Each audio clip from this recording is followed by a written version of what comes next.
Good morning to all. ET का पहला addition आज बना दिया गया है एंड उसका टॉपिक लिया गया है मेटावर्स, जो काफ़ी ज़्यादा न्यूज़ में चल रहा है कि फेसबुक ने अपना नाम चेंज करके मेटावर्स रखा है। हम देख लेते हैं कि ईटी कैसे चलेगा और उसमें हम लोग कैसे प्रोसीड करेंगे। तो ईटी की मैंने एक इंट्रोडक्टरी वीडियो डाल दी है, आप उसको ज़रूर देखिएगा एक बार इस वीडियो को देखने से पहले। एंड यहाँ पे मैं एक बार आपको कलर कोडिंग जरूर बता देता हूँ कि जिसने देखी हो और वो कलर कोडिंग भूल गया हो तो उसको कलर कोडिंग जरूर बता देता हूँ। यहाँ पे क्लियरली दिखा है कि रेड जो होता है वो बहुत इंपॉर्टेंट होता है, वो सबको याद रखना है एट एनी कॉस्ट। ब्लैक में भी जो इटैलिक्स में लिखा होगा उसको रीड सीरियसली करना पड़ेगा। Green important for civil services, state PCS, जितने भी एग्जाम्स हैं वो उनके लिए ग्रीन बहुत है। ग्रीन इज लाइक कि कॉम्प्रिहेंडिंग पार्ट के लिए इंपॉर्टेंट होता है, आपको समझने के लिए बहुत इंपॉर्टेंट होता है कि ग्रीन आपका कंटेक्स्ट बनाता है, ठीक है ना। तो इसको पढ़िएगा जरूर, कोई ओमिट मत करिएगा इसको। फिर ब्लू, ब्लू फ्लेक्चुअल एग्जाम्स के लिए बहुत इंपॉर्टेंट है, आपके ओलेट्स के लिए हो गया या फिर आपके प्री एग्जाम में किसी में भी जिसमें फैक्ट्स आते हैं एसएससी वगैरह किसी में भी, उनके लिए सब में इंपॉर्टेंट होगा ये, ठीक है। पहला पेज देख लेते हैं। पहला इशू है, यहाँ पे आपको ऐसे इशू नंबर मिलेगा, आज की डेट मिली है आपको कि इस दिन इस डेट को ये चीज एडिटोरियल आया था। एंड ये टॉपिक है आज का कि Facebook is starting metaverse journey by rebranding itself as a Meta, ठीक है। रिलेवेंट किसके लिए है? स्टेट पीसीएस और यूपीएससी के लिए भी है, क्लैट्स और ओलेट एग्जाम्स के लिए भी है, ठीक है। ये मेरी तरफ से नोट है, इस नोट को जरूर पढ़िएगा। आपको इसकी जो पीडीएफ है अभी कुछ दिन शायद टेलीग्राम ग्रुप में मिल जाएगी, वरना इसके लिए हम लोगों की प्रॉपर डेडिकेटेड साइट है, जो हम लोगों की पेरेंट साइट है वो है megagk.in, इस पे मिला करेगी आपको इसकी पीडीएफ, ठीक है। हम लोग चलो स्टार्ट करते हैं कि मेटावर्स में या मेटा क्या होता है। ये आर्टिकल मैंने इंडियन एक्सप्रेस के एक्सप्लेन से उठाया है, काफी अच्छे से दे रखा था, मैंने काफी जगह पढ़ा, पर at the end of the day मैंने इसको समझा कि ये चीज यहाँ पे सबसे अच्छी दी हुई है, तो उसको एक्सप्लेन करते हैं कि स्टार्ट करते हैं यहाँ से कि why Facebook is starting is metaverse journey by rebranding itself as Meta, ठीक है। मेटा का मतलब समझ लेते हैं कि मेटा होता क्या है। मेटा एक ग्रीक वर्ड है, ध्यान रखना, उसका मीन्स होता है आफ्टर और बियॉन्ड, ठीक है। तो इसमें इन लोगों ने साफ क्लियर कराया पहले लाइन में, यहाँ पे इन लोगों ने सीधे क्लियर कराया कि फेसबुक का, खाली फेसबुक का नाम चेंज नहीं हो रहा है, फेसबुक एज अ कंपनी का नाम चेंज हो रहा है। जो आपकी एप्लीकेशंस हैं वो अभी भी सेम रहेंगी, फेसबुक, व्हाट्सएप, इंस्टा, जो भी इसकी एप्लीकेशन है वो वो सेम रहेंगी, और इसका फेसबुक का नाम चेंज हो रहा है। जैसे जैसे कैसे आपको और एग्जांपल में दूं, इसमें जो एग्जांपल है मेन है, आपने गूगल का नाम सुना होगा। गूगल की पेरेंट कंपनी सोचिए एक बार कौन सी है, सोचेंगे जैसे तभी आपको पता चलेगा कि गूगल की जो पेरेंट कंपनी है वो अल्फाबेट है। तो अल्फाबेट इसकी पेरेंट कंपनी, ऐसे ही फेसबुक, व्हाट्सएप वगैरह सबकी जो पेरेंट कंपनी बन जाएगी वो कौन सी बन जाएगी? मेटा बन जाएगी, ठीक है। मार्क जुकरबर्ग ने उस दिन मेटा के बारे में बात करी। मेटा में उन लोगों ने बोला कि इमर्सिव एम्बॉडिड इंटरनेट, मतलब ये कॉम्प्लेक्स टर्म्स में लिखा हुआ है, उनका प्रॉपर ये था कि सब तरह से मिला जुला टाइप इंटरनेट होना चाहिए, मतलब सारी चीजें एक ही जगह आनी चाहिए। और इंटरनेट एज ए, जैसे लाइवली ऑडियंस हमारे अर्थ पे है ना, ऐसे ही एक लाइवली ऑडियंस टाइप बननी चाहिए इंटरनेट पे, ठीक है ना। और ये कहाँ पे कहा गया? तो कनेक्ट 2021 कॉन्फ्रेंस हुई थी, वहां पे इन्होंने सबसे पहले बोला कि फेसबुक इज नाउ मेटा और फेसबुक ऐसे काम करेगा, ठीक है। मेटा मीन होता क्या है? मेटा मीन्स मैंने आपको बता दिया है कि मेटा मीन्स क्या रहेगा। मेटा मीन्स आफ्टर और बियॉन्ड रहेगा। तो फेसबुक ऐप मेटा हो गई है, मैंने आपको बताया कि फेसबुक ऐप मेटा नहीं हुई है, Facebook as a parent company Meta हुई है, जैसे गूगल की पेरेंट कंपनी अल्फाबेट है, ठीक है। तो फिर ये काम कैसे करेगा? काम कैसे करेगा मीन्स कि अब जैसे हम इंस्टा में लॉगिन करते हैं तो वो मांगता है कि आपकी फेसबुक आईडी दे दीजिए, तो इस समय आप फेसबुक आईडी नहीं मांगा करेगा, अब आपसे मांगा करेगा मेटा आईडी मांगा करेगा आपसे, ठीक है। तो मेटा आईडी आपको इंस्टा में डालनी पड़ा करेगी, और उसके बाद ये सारी आपको इंस्टा, व्हाट्सएप वगैरह के लिए सबके लिए कॉमन आईडी हो जाएगी आपकी, ठीक है ना। इसके बाद मेटा का नया लोगो क्या है वो हम यहाँ पे देख पा रहे हैं कि ये इन्फिनिटी है। इन्फिनिटी मीन्स मतलब बहुत ही सिंपल चीज है कि इन्फिनिटी मीन्स कि जो थॉट प्रोसेस है उनका एक इनफाइनाइट लिमिट तक जा रहा है, जिसमें सब चीजें आपस में एक दूसरे से कनेक्टेड है। और इस जो टॉपिक है ना मेटावर्स की जो टॉपिक लेंथ है कि ये कितना एक्सपेंड कर सकता है, उसकी भी डायमेंशन इनफाइनाइट है। इस वजह से उसका नाम इन्फिनिटी सोचा गया है और मोटो रखा गया है। ठीक है ना। तो अगला जो चीजें हम पढ़ने वाले हैं उसमें इन्फिनिटी, हमने सिंबल के बारे में आपको बता दिया कि सिंबल और मेटा। अब इन्हें मेटा को डिफाइन करा गया है कि मेटा है क्या। तो मेटा जो डिफाइन करा गया है वो उन्हें बताया गया है कि डायनेमिकली लाइव होना चाहिए और where you can move it and around it, मतलब तुम कहीं भी जाओगे घूम सकते हो, जाके होके आ सकते हो। मेटा ये चीज है। मैं आगे आपको बताऊंगा कि कैसे मेटा आपको लाइव होने में हेल्प करने वाला है। ठीक है ना। तो अगला पॉइंट है what exactly will it means to live in the metaverse. ठीक है। अब जैसे आप सोचेंगे कि यार ये मेटावर्स की लाइव होने का क्या मतलब है, तो जुकरबर्ग कहते हैं कि it will go beyond the internet as we know it with interoperability. Interoperability का जो मतलब है, अभी एक नया वर्ड है ये। इंटरऑपरेबिलिटी मतलब होता है कि डिफरेंट प्लेटफॉर्म पे सिमिलर काम करना, बट इसको हम लोगों ने नीचे और डिफाइन करा गया है कि नीचे इंटरऑपरेबिलिटी होती क्या है वो आपको नीचे मिलेगा। ठीक है। कि नेचुरल इंटरफेसेस, अवतार, टेलीपोर्टिंग, होम स्पेस की मैं अपने होम स्पेस में बैठा हूं और कुछ एक प्रोजेक्टर या कुछ ऐसा लगा के मैं दूसरे के होम, कहीं पार्टी में जाना है तो उसके यहाँ जाना है तो मैं वर्चुअली जा सकूं, कि अपने होम स्पेस से उसकी दूसरे के होम स्पेस पे वर्चुअली जा सकूं। ठीक है ना। तो ये हमारा मेटावर्स में आता है कि मेटावर्स लाइव होगी तो कैसा दिखेगा। ठीक है।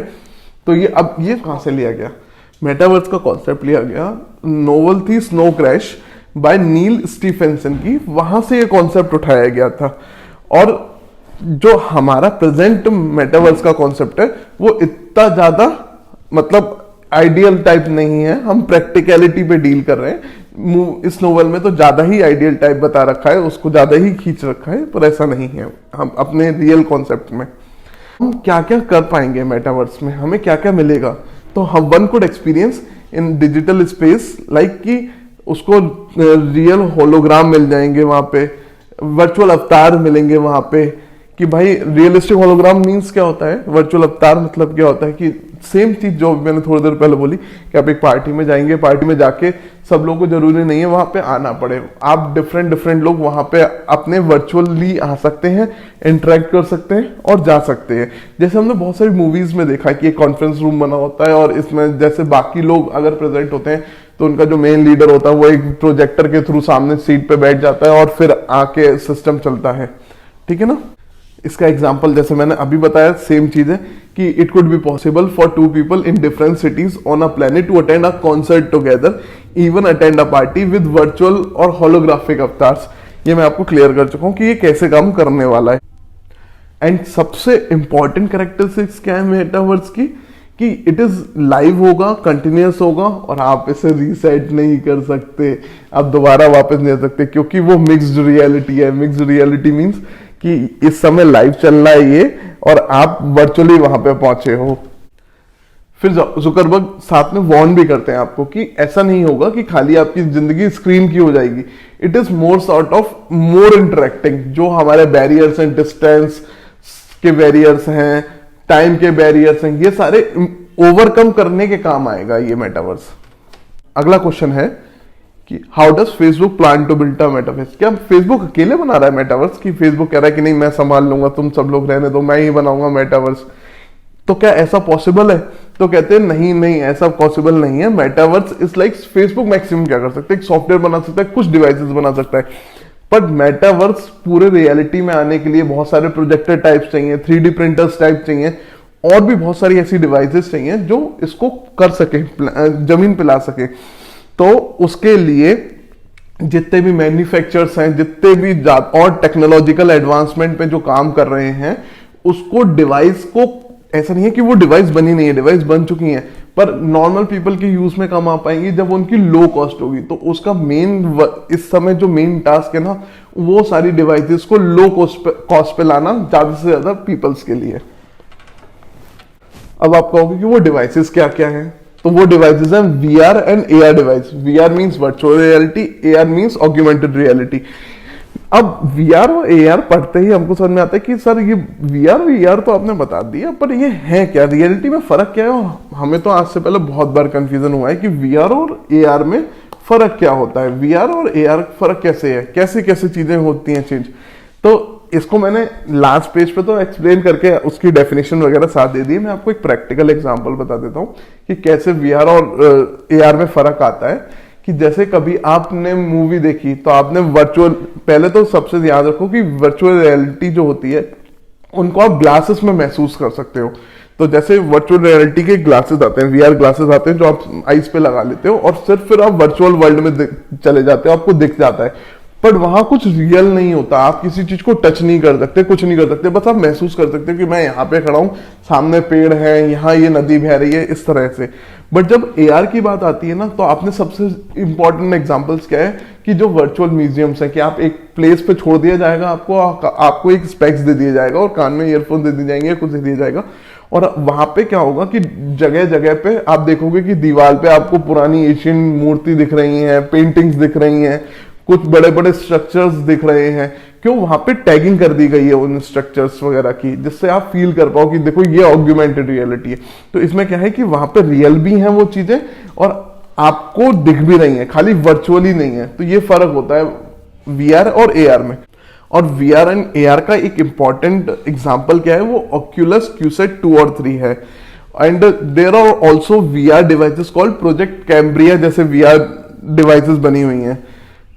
फेसबुक ने भी निकाल रखा है अपना जो एआर ग्लासेस प्रोजेक्ट, जैसे आर्या कहते। फिर नेक्स्ट स्टेज आती है। आप सोचो ना कि फेसबुक बना क्यों रहा है,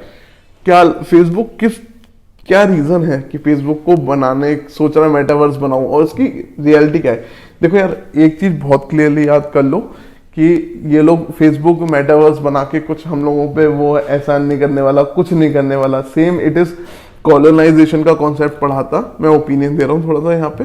आपने कॉलोनाइजेशन का कॉन्सेप्ट पढ़ा था जब हमारे पर कॉलोनाइज कैसे कहा था कि अंग्रेज कहते थे आके हमसे कि हम आपके लिए ये कर रहे हैं, हम आपके लिए वो कर रहे हैं, हम आपके लिए ये कर रहे हैं, हमने रेलवे लाई, हमने टेलीग्राफ चलाया, ये करा। सेम ये लोग कह रहे हैं कि हम जनता को सस्ते से सस्ते मेटा टेक्नोलॉजी देना चाहते हैं। पर उसका मेन इंपॉर्टेंट पार्ट क्या है कि ये लोग एक नया टर्म है जिसपे वर्क कर रहे हैं, वो है डिजिटल कोलोनाइजेशन पे वर्क कर रहे हैं। डिजिटल कोलोनाइजेशन इनका मेन टारगेट है, जिससे ये सुपर पावर्स हुआ करेंगे और इनके कंट्रोल में हमारी लाइफ वैसे भी होगी। और प्राइवेसी का इशू आप लोगों ने सामने देख लिया है कि at the end of the day ये गूगल एड जिस तरह से फॉलो करते हैं हमको, इनने हम लोगों की पूरी प्रोफाइलिंग कर रखी होती है। जिसने फेसबुक और इंस्टा वगैरह पे जिनके वो बने हुए हैं, लॉगिन्स बने हुए हैं। ठीक है, चलो वापस आते हैं अपने टॉपिक पे। चलो समझते हैं कि जुकरबर्ग इन 2 लाइनों में क्या कहना चाह रहे हैं। इन 2 लाइनों में ये कहना चाह रहे हैं कि सबसे पहले उनको जितने भी ऐप स्टोर और गूगल प्ले स्टोर, एप्पल का ऐप स्टोर है एंड गूगल का प्ले स्टोर है, उनमें से जितनी भी पेड एप्लीकेशंस हैं जो खाली उनकी मर्जी से ही उन पर आ सकती हैं और जा सकती हैं, उससे इसको आजाद कराने की, फ्रीडम देने की कह रहे हैं कि नहीं, अब आप लोग रेगुलेट नहीं करोगे इसको और ये चीज फ्री होनी चाहिए सबके लिए। एंड जो मैं बोला अभी ये सारा यहाँ मेंशन है कि डायरेक्ट ऑर्डर अदर प्लेटफॉर्म्स होने चाहिए। और I have come to believe this lack of choice for consumer and high fees for developer shifting innovation and are stifling innovations and holding back the internet economy. तो वो कह रहे हैं कि आप ऐप स्टोर से बोल रहे हैं या प्ले स्टोर से बोल रहे हैं कि आप लोग इन सारे एप्लीकेशंस को जो अपने प्लेटफॉर्म पे डाल रहे हो, ये अब हर कोई कहीं से भी डाल सकता है और कहीं से भी डाउनलोड कर सकता है। आप ज्यादा फीस चार्ज नहीं कर सकते किसी से भी। तो ये वाली लास्ट लाइन में क्या मेंशन है कि फेसबुक अ चांस और will offer a chance to escape the rules of Google और Apple which are tightly controlled. आप यहां तक सुनते हैं तो आपको लगता है कि अरे ये ज्यादा साइंस फिक्शन नहीं हो रहा है क्या, ये रियल होगा कभी? तो कहते हैं जुकरबर्ग कहते हैं कि नहीं अभी मुझे नहीं पता ये वाली चीज, इट विल बी रियल, ये कुछ दिनों में रियल हो सकता है, शायद नेक्स्ट डिकेड में इसका कुछ पार्ट रियल हो जाए। ठीक है, बट बहुत सारे चैलेंजेस हैं मेटावर्स के लिए। चैलेंजेस क्या है? सबसे पहला चैलेंज क्या है कि accurate and real holographic projection चाहिए, टेक्नोलॉजी होनी चाहिए जो उसको कैच कर सके। अब ये ऐसा कहीं हुआ है क्या? हाँ भाई हाँ, हमने ऐसी जो टेक्नोलॉजी है वो देखी है, एपिक गेम्स में देखी है, माइक्रोसॉफ्ट एक प्रोजेक्ट चला रहा है मैश, उसमें है ये साला, और इसको हम कहते हैं, इस टेक्नोलॉजी को पूरा कहते हैं होलोपोर्टेशन, कि एक होलोग्राफ दूसरे होलोग्राफ में जाके, जैसे मैं यहाँ पे बैठा हूं तो मेरे जैसा मैं इंसान, मेरे सामने प्रोजेक्टर लगे और ये मुझे यहाँ से रिकॉर्ड करे और दूसरी जगह दिखा दे। बट इसे कंक्लूड करते हुए कहते हैं कि टेक्नोलॉजी अभी फार फ्रॉम रेडी है, अभी नहीं है कहीं आसपास। गूगल का एक स्टारलाइन प्रोजेक्ट है जो भी अभी भी इस बिगिनिंग पे ही है, तो वो वीडियो कॉल्स पे वर्क कर रहा है, बट ये सब अभी बिगिनिंग है, ये सोच की एक शुरुआत है, और ये आने वाले कुछ डिकेड्स भी ले सकता है और सेंचुरी भी ले सकता है। दूसरा बड़ा चैलेंज है हमारा इंटरऑपरेबिलिटी का। इंटरऑपरेबिलिटी क्या क्या मतलब है कि जैसे अगर फेसबुक ने कुछ ग्लासेस निकाले, फेसबुक ने कुछ इक्विपमेंट्स निकाले, तो क्या वो अदर गूगल के या फिर और भी जो चीजें चालू होंगी, जो ऑर्गेनाइजेशन चालू करेगी, क्या सब में काम करेंगे? जैसे अभी चल रहा है यूरोपियनाइजेशन में चार्जर का कि सिंगल चार्जर होना चाहिए, ऐसे ही वो इक्विपमेंट सारे चीजों के लिए वर्क करेंगे, एक वो सबसे बड़ा चैलेंज है। क्योंकि इसमें जैसे एग्जांपल दिया, for instance item bought for PUBG, क्या वो फोर्टनाइट वाले गेम में काम करेंगे? नहीं करेंगे ना। तो ये चीज एक इंटरऑपरेबिलिटी बनाने का चैलेंज बहुत इंपॉर्टेंट है। क्या इसमें प्राइवेसी हमारी रहेगी या नहीं रहेगी? तो आपको पता है कि ये लोग कुछ भी बनाएंगे, कोई भी और बड़ी सी जाइंट जो है टेक्नोलॉजी जाइंट्स, वो कुछ भी बनाएंगे, उसमें आपसे कहेंगे कि नहीं भाई आपकी प्राइवेसी तो रहेगी, आपकी प्राइवेसी तो रहेगी, चाहे कितना भी कुछ हो जाए। बट हाँ, हमें पता है कि अभी गवर्नमेंट्स को हमारी हेड स्टार्ट लेना पड़ेगा, पॉलिसी मेकर्स को हेड स्टार्ट लेना पड़ेगा। जैसे जैसे ये लोग डेवलप करेंगे वैसे वैसे इनके रिगार्डिंग पॉलिसीज अभी से बनानी पड़ेंगी, जिससे वो आगे नेक टू नेक चल पाए इनके संग। ठीक है ना। तो ये हमारा आज का ईटी हुआ। इसमें मैंने इंपॉर्टेंट टर्म जो हमने ऊपर बताया था कि AR VR क्या है, उनके बीच में डिफरेंस क्या है, एक बार जरूर पढ़ लीजिएगा, आपको सारा समझ में आ जाएगा कैसे काम करना है। ठीक है, यहाँ पे हम लोग इसे फिनिश करते हैं। And thank you, and please feedback जरूर प्रोवाइड कर दीजिएगा, जो नीचे डिस्क्रिप्शन में फॉर्म है उसमें। एंड अगर आपको लगता हो कि मैं कोई और टॉपिक आपको बता सकता हूँ या उसके रिलेटेड ETE बना सकता हूँ, तो प्लीज उस फीडबैक फॉर्म में टॉपिक की प्लेस है, उसमें जरूर मेंशन करिएगा। Thank you and have a good day.